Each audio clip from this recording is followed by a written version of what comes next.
बड़ा योगी प्राकृतिक पांच भौतिक शरीरधारी के मन की बात, प्रिया प्रीतम के मन की बात, ये केवल सहचरियों को ही इनकी शरण ली वो ऐसा पूर्णतम होता है जिसने केवल भगवान का भरोसा, केवल प्रभु का बल। खास बात, उसने जीवन भर मेरा आश्रय लेकर के भजन करने का प्रयत्न किया है, मेरा स्मरण मृत्यु के समय नहीं कर पा रहा है, ये बात जान सके।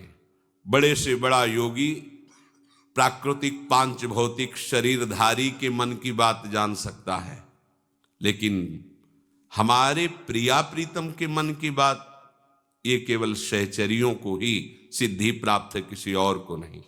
इस सिद्धि की समानता करोड़ों सिद्धियां नहीं कर सकती। सब सिद्धियां हाथ जोड़े खड़ी रहती हैं प्रियादासियों के सामने।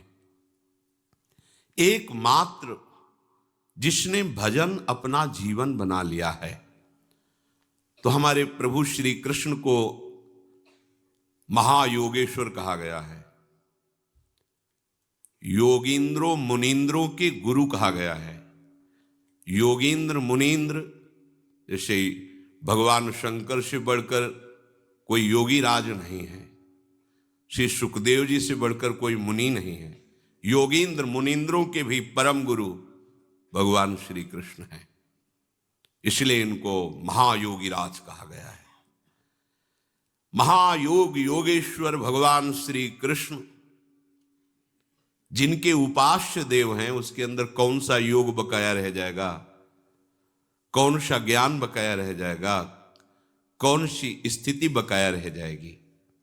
क्योंकि जिसने इनकी शरण ली वो ऐसा पूर्णतम होता है कि उसमें कहीं से भी किसी भी तरह की कमी नहीं रहती। कि भक्त तो हैं पर इनको ज्ञान नहीं है, भक्त तो हैं पर इनका वैराग्य, वैराग्य का तात्पर्य कपड़ा उतार के घूमना नहीं है, वैराग्य का तात्पर्य शरीर का ही राग नष्ट हो जाना।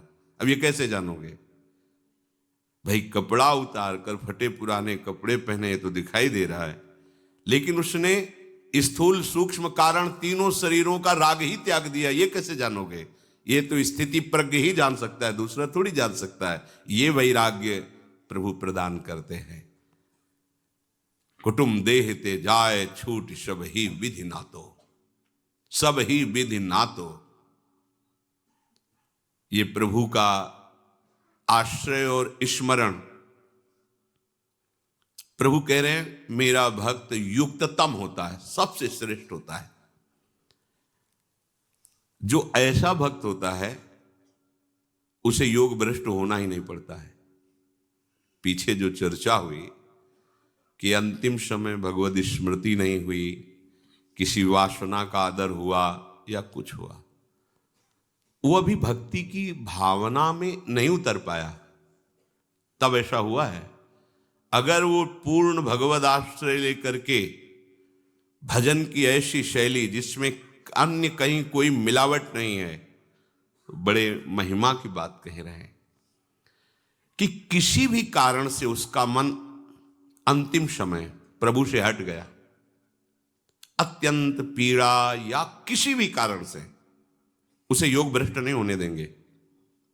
ये बात देखनी, ये केवल बात उसी के लिए जिसने अन्य साधन का, अन्य का कहीं कोई भरोसा आशा स्थान नहीं है, जिसे थोड़ा भी अपने पुरुषार्थ का बल है, साधना का बल है, अपनी साधना पर विश्वास है, अपनी जितेंद्रियता पर अभिमान है, तो ऐसे के योग भ्रष्ट होने में चांस हैं।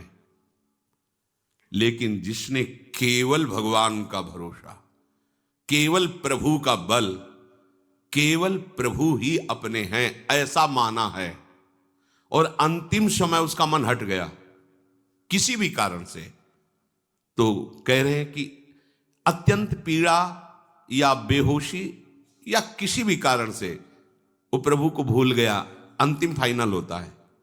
अगर आप भूल गए, जो चिंतन होगा वहीं जाओगे, पर इसका ऐसा नहीं होगा। एक खास बात, उस समय स्वयं प्रभु उसकी स्मृति के रूप में जागृत हो जाते हैं। वो भूल गया, पर भगवान जागृत हो गए। ये देखो खास बात, ततस्तम म्रियमाणम तु काष्ठ पाषाण सन्निभम अहम स्मरामि मद्भक्तम नयामि परमाम गतिम्। अब उसकी स्थिति अंतिम समय भयानक कष्ट है या किसी भी कारण से पत्थर की तरह हो गई, काष्ठ की तरह, कोई चिंतन नहीं बन रहा, कोई अंधकार छाया हुआ है। उस भक्त का मैं स्मरण बनता हूं, अहम स्मराम, भगवान स्फुरित होने लगे, उनका रूप, उनका नाम। अब वो नहीं कर पा रहा कुछ। उसको उस समय जो गति प्राप्त होती वो किसी बड़े बड़े योगियों को भी नहीं प्राप्त होती। ये चमत्कार है भगवद आश्रय का। प्रसन्न हो जाना चाहिए बात सुनकर। हमें अंतिम का भी कोई भय नहीं रह गया। अगर हमारी ऐसी कोई परिस्थिति स्थिति कि काष्ठ और पत्थर की तरह हृदय हो गया, कुछ स्फुरण ही नहीं हो रहा, भगवान को भी भूल गए, उस समय प्रभु अपने रूप को प्रकाशित करते हैं, अपने नाम को, अपनी स्मृति को प्रदान कर दे। भगवान स्मृति रूप से स्फुरित होते हैं। ततस्तम म्रियमाणम तो काष्ठ पाषाण सन्निभम तो अहम स्मरामि मदभक्तम नयामि परमाम गतिम। वो ऐसी परम गति को प्राप्त होता है, दूसरा नहीं प्राप्त कर सकता। उस समय भगवान उसका स्मरण बन जाते हैं। कफ वातादि दोषेण मद भक्तो नचमाम स्मरेत तस्य स्मराम्य हम नोचेत कृतज्ञो नास्ति मत परहा। जिसने जीवन भर मेरा आश्रय लेकर के भजन करने का प्रयत्न किया है, वो अंतिम समय कफ वात आदि के बढ़ जाने से वो मेरा स्मरण मृत्यु के समय नहीं कर पा रहा है, तो मैं स्वयं उसका स्मरण करता हूं। मैं स्वयं उसकी स्मृति के रूप में जागृत हो जाता हूं। यदि मैं ऐसा ना करूं तो मेरे से बढ़कर कृतज्ञ कोई नहीं हो सकता, क्योंकि उसने मेरा आश्रय लिया है। बात बन गई। भगवान सत्यनारायण कहे गए हैं। सत्संग में कई बार कहा है कि परिहास में भी कभी झूठ नहीं बोलते। प्रभु के श्री मुख से जो भी निकलता सत्य, जो भी आचरण परम सत्य। तुम अपनी कल्पना से आरोप कर सकते हो मायाकृत बुद्धि से, पर जब उस रहस्य को जानोगे तो आपको भी अनुभव में आएगा कितने कृपालु प्रभु हैं। ये बात बहुत आनंद प्रदान करने वाली है कि हम हो सकता है किसी भी परिस्थिति में उनको भूल जाएं। हो सकता है, दुरंत माया है। प्रभु कह रहे हैं कि मैं बड़ा कृतज्ञ होऊंगा, दोषी माना जाऊंगा कि मेरा होते हुए उसकी दुर्गति हो। मार्केट में कई ऐसे एआई टूल हैं जो हर कंटेंट क्रिएटर पीछे जो चर्चाएं हुई, भजन है भगवान का, पर भरोसा अपने साधन का है। खास बात समझना, इसके ऊपर वर्णन किया है। जिसको थोड़ा भी अपने बल का भरोसा है, अपने पुरुषार्थ का, साधना का, जितेंद्रियता का, सदाचार का, मैं बड़ा तपस्वी हूं, मैं ज्ञानी हूं, मैं ध्यानी हूं, मैं भजनानंदी हूं, है भजन, पर अपना थोड़ा सा बल लिए हुए, ये चूक हो जाएगी, योग भ्रष्ट हो जाएगा। अगर योग भ्रष्ट होता है तो अगला जन्म होगा। लेकिन जिसने केवल प्रभु का सहारा लिया है, सब साधन हो रहे हैं पर भरोसा हमें साधन का नहीं है। कई बार सत्संग में कहा है, हाथ टूट जाए तो कैसे माला चलेगा, पैर टूट जाए ये सब नाशवान है, कैसे परिक्रमा होगी। हम किसका भरोसा करें? केवल प्रिया प्रीतम का। हमारे साधन क्या है? प्रिया प्रीतम। जो बन रहा है जय हो, नहीं बन रहा तो जय हो, हम आपके हैं। हमारी कराह पड़े पड़े आपको ही पुकारेगी, राधा राधा राधा। ये योग भ्रष्ट नहीं होगा। ये खास बात है। ये जल्दी इस बात का परिचय नहीं मिल पाता कि भगवान का भक्त भी कैसे भ्रष्ट हो गया, कहीं ना कहीं साधन का।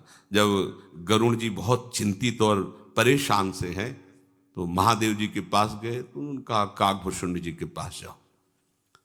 एकांत में मां भगवती ने कहा कि आप तो सर्व सामर्थ्यशाली, आपने गरुण जी को ऐसे क्यों भेज दिया? आप एक क्षण में उनके समस्त संशयों का निवारण कर सकते हैं। तो उन्होंने कहा, कीन होइस कबहू अभिमाना, सुख होवन चाह कृपा निधाना। मैं भगवत कृपा से ये मरम जान गया कि इन्होंने कहीं अभिमान किया है नहीं। ये हरिसेवक अति निकट निवासी, गरुड़ महाज्ञानी गुण राशि, इनको मतलब अहंकार कहीं हो गया है। तो मेरे पास से अहंकार इनका दूर नहीं होगा, क्योंकि इनको लगेगा देवाधिदेव महादेव जी के समय जाओ काक के पास, पक्षियों में श्रेष्ठ, इतने बड़े काक के नीचे बैठो जाके और वहां सुनोगे तो तुम्हारा अभिमान नष्ट हो जाएगा। बात इतनी है, जो हमारी विचलता होती है, भ्रष्टता होती है, उसका मुख्य कारण अन्य बल होता है। जैसे हमें साधना का बल है तो आओ कसौटी साधना की, हमें तपस्या का तो आओ तपस्या का क्या स्वरूप है उसमें कसो, आप फेल मत होना। अगर आपको जितेंद्रियता का है तो आ रहे हैं विषय, अब आप निपटो इनसे। अगर केवल बल, केवल भरोसा प्रभु का है, ये अंदर की बातें बाहर से नहीं जानी जाएगी, केवल प्रभु का भरोसा है, बस बात आप समझ लो, ये भरोसा आ गया, अब इसी जन्म में आपको भगवत प्राप्ति हो जाएगी, कोई भी नहीं बिगाड़ सकता। बोले मरने के समय भगवान को भूल गए तो भगवान कह रहे हम तुम्हें नहीं भूलेंगे। अगर भूल जाए तो हमारे जैसा कृतज्ञ कौन हो सकता है। तुमने मेरा आश्रय लिया, मैं तुम्हारी स्मृति बनूंगा। नाच पड़ना चाहिए कि हमारी तो बात बन गई, भरोसा दृढ़। इसीलिए हरिराम व्यास जी कहते, काहू के बल भजन को, काहू के आचार, व्यास भरोसे कुंवर के, सोवत पांव पसार।